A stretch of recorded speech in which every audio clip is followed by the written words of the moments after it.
And now it's time to catch up with our Green Beat reporter, Mark J. Dottie, who answers the age-old question, where does all of that trash go?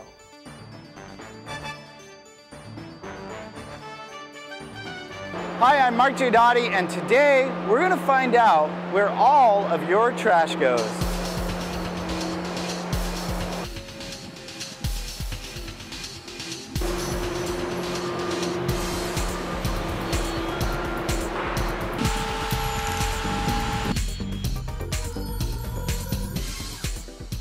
What happens when someone puts their trash, their recycling, and their green waste into the bins, puts them out on the curb?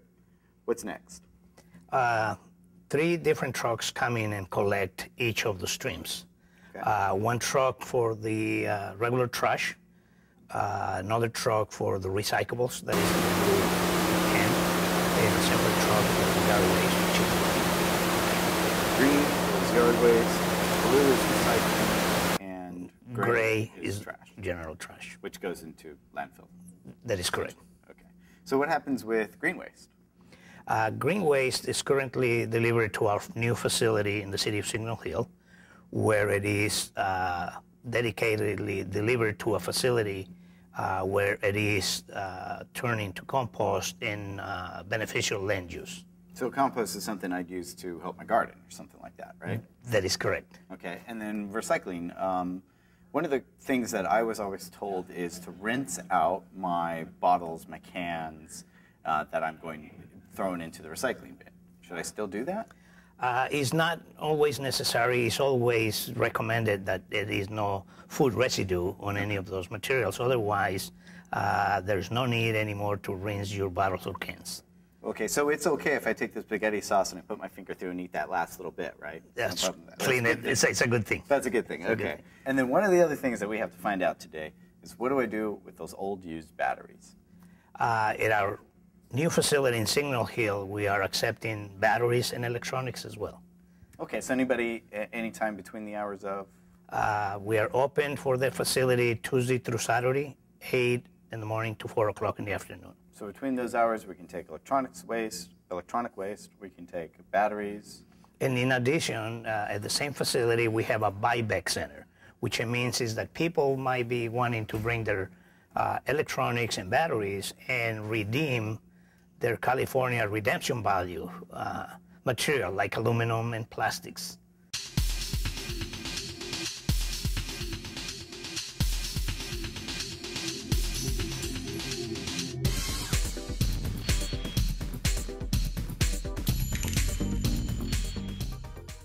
The Palos Verdes Land Conservancy sponsored a nature hike for our youngest nature lovers.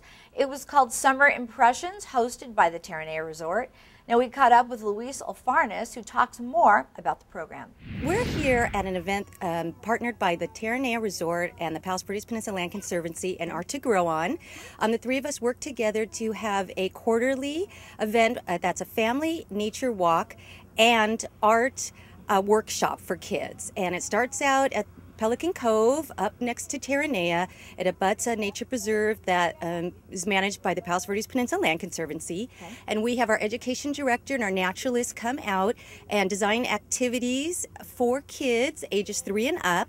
It's for all ages, though, and families, and they do activities that learn about the nature of the peninsula and take a nature hike down to the Cielo Point at Terranea. And then Art to Grow On has an impressionistic workshop that show kids how to show their appreciation for nature through art. You know, it's interesting. I know there's so many different ages, and kids really come away from this program learning something that they'll remember. Absolutely. Getting a connection to nature, learning about what's right in your backyard is the most important way for you to learn about conservation and become a land steward yourself and, you know, a person that supports sustainability for the rest of your life.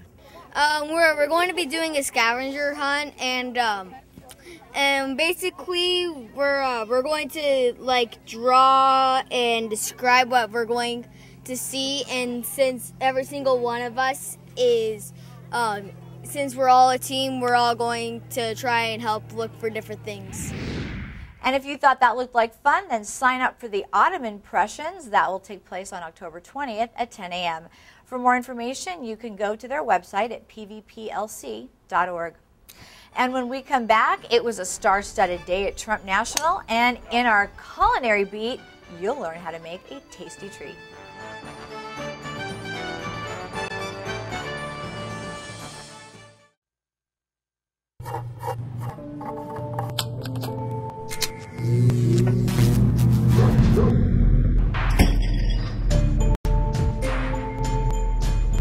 Traditional light bulbs actually generate 9 times more heat than light.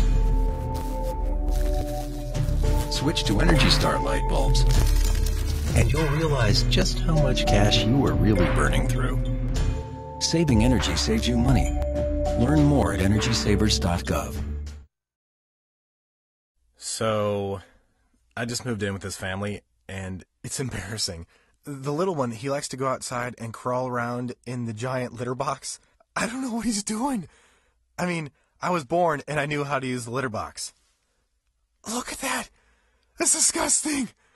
Oh, poop already. You're making me nervous. Oh, okay, I can't look at this anymore. I really hope he grows out of this, for his sake.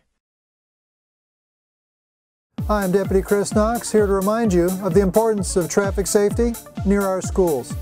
School zones are always 25 miles per hour. A school zone only applies when students are outside the school in the morning and the afternoon.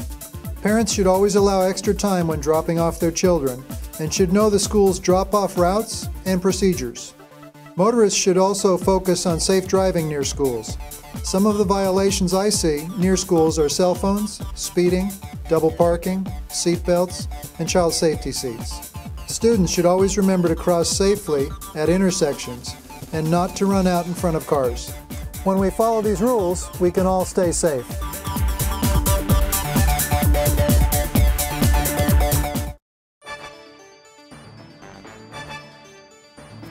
And in sports, we go to Trump National, where Angels slugger Albert Pujols brought his annual golf tournament. Albert's charity, the Pujols Family Foundation, provides support for families and children living with Down syndrome. Albert's wife, Dee Dee Pujols, tells us more about the charity. The Pujols Family Foundation, I don't think we knew what we were getting into when we started. But because we have a daughter who has Down syndrome, and then Albert comes from a third world nation, you know, we take those issues very important, and they're close to our heart, and we know about them. So we decided to really reach the world for those different causes. And it's gotten bigger than we could ever have, you know, written on paper 7 years ago. So it's been awesome. You know, it's great when we talk to some of the people participating today, the celebrities and the athletes, and they just can't say enough about both of you, and they're so excited to be out here to help. Yeah, you know, I wanted to make sure, it was important to me because there are many, many new friends that came today. Sure. Especially from the acting world and different things that we didn't have access to in St. Louis. But it's really important for me to have them understand, you know, what it is we're here for, because they probably get invited to so many different events and can't really keep up or don't always know what the cause is. But I felt like, you know, sometime in this day, I want them to make sure that they walk away and know this is what happens. And we're a very hands-on foundation, so hey, if you want to volunteer, if you want to be a resource or some kind of, you know, connection with us, we're all about that. And if you would like to find out more about the charity, you can always go to their website at thepujolsfamilyfoundation.org. And finally, a play that takes us just about as close to home as you can get. It's called The Strand, a beach musical. We caught up with the actress who plays the lead. My character's name is Angeline. She's really, really sweet girl. She comes from a family of a very high-class upbringing from New York City. Her father's super rich, but she doesn't care about money. She cares more about people, and she loves architecture and nature, and she's having a good time visiting Redondo Beach with her family. So. Well, yeah, you know, it's been a great experience working with my family. That's the reason why I've been able to do so many aspects of this production and be a part of all that. And our family has a nonprofit performing arts company that we founded and operate called Fantasia Family Music. And for years we've done other people's shows. And for once we wanted to do a show that was kind of more about us, I guess, in a way, but really about the South Bay and about just this amazing, unique place that we get to live in. And so with that said, I've played Kai and also been able to take over as director. Done a lot of rewrites, also have 2 of my own original pieces of music in the show, and it's just been an amazing experience, especially with our new cast and this year's production. It's going to be great. And what was special about Michelle that you said, yes, she's perfect for the character? You know, when she walked in and her attitude and her presence that she brought to the room, they call it in theater stage weight, that she just has an amazing amount of.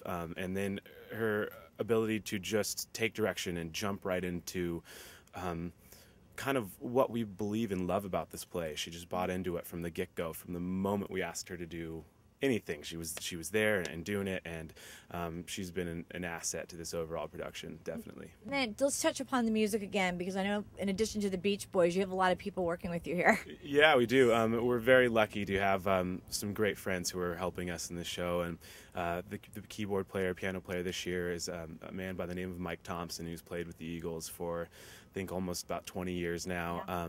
John Brown is also the musical director of the show, local artist around here, and he's just really tried to capture this place of the South Bay. And with that, we also have a man, Paul Johnson, who's a surf guitarist. He wrote the song Mr. Moto and was used to do surf competitions with Dick Dale, and he was the big rival of that. And we got in contact with him, and he's helped us write a lot of the surf music and add this real South Bay element to it. You're going to be performing this at a very special theater in the South Bay here, in the Norris Theater. Talk about the dates and when we can come and see you. The dates are August 16th through 18th at 7:30, and you know it's a kid-friendly musical, so bring the entire family. For more information, you can go to their website at norriscenter.com. And that will do it for us. For everyone here at RPV TV, make it a great day.